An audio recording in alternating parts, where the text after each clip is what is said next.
2004, we moved from Livingston, New Jersey to Lexington, Massachusetts. We had two sons, Jake and Josh. They're 5 and 3, and Jake was entering kindergarten. It was going to be our first experience with the public school system.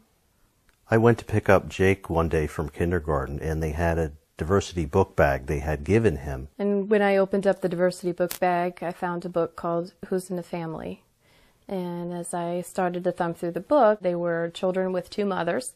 And then a couple pages later, there was a child with a father and his partner.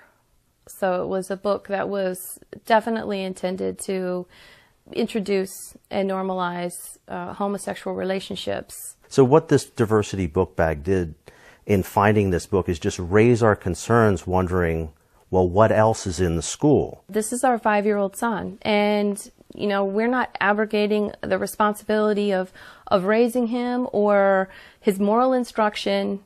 That is not for the school. That is for David and I as Jake's and Josh's parents. So we went into the school, we had a meeting with the principal and various other administrators, and they indeed confirmed that there are books like these throughout the entire all the classes in Lexington Elementary School. We said we want parental notification and the option to opt out, like the state statute says we can on human sexuality issues.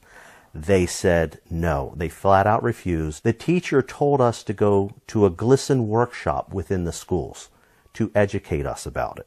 Here we had a spokesperson for one of the most radical pro-homosexual groups there are in the nation. He said there were 3 main things that we needed to do, that the school needed to do.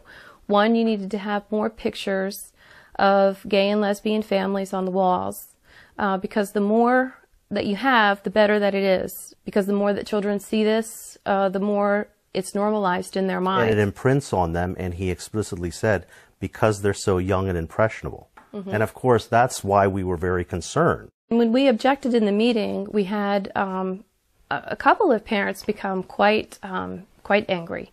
And one of the parents came up to one other parent that was with us and said, "There's not room for your beliefs here. And if you don't like it, leave." And that we needed to check God off at the door. So finally, we called a meeting with the principal and the director of education. They said again, "We told you before, we are not giving you parental notification or allowing you as parents to opt your son out of these lessons." And I made the statement, "I'm not leaving here until I see some form of accommodation." And I said, "Let's just do it till the end of the year." They said, "That seems reasonable to us. Let us go back and, discuss it." So they actually disappeared. So they left us with the appearance that they could accommodate us.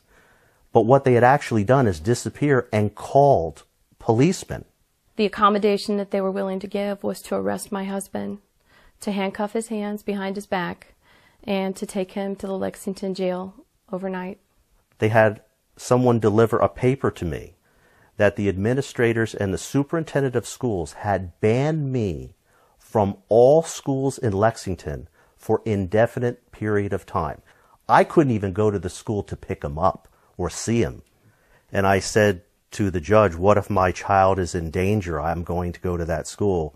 He said, David, I'm telling you, you either abide by this order or you're going back to jail." This was the solution that the court said. And in fact, we homeschool our children today. In the federal court, Judge Mark Wolf of the First Court said, quote, "The teachers have a right to change the mind of your child.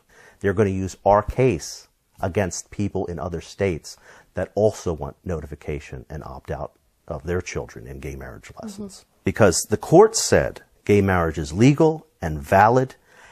Everyone, in their view, must recognize it, mm-hmm. and their children must validate it. It's the law of the land, they would say. You need to get over it or move out.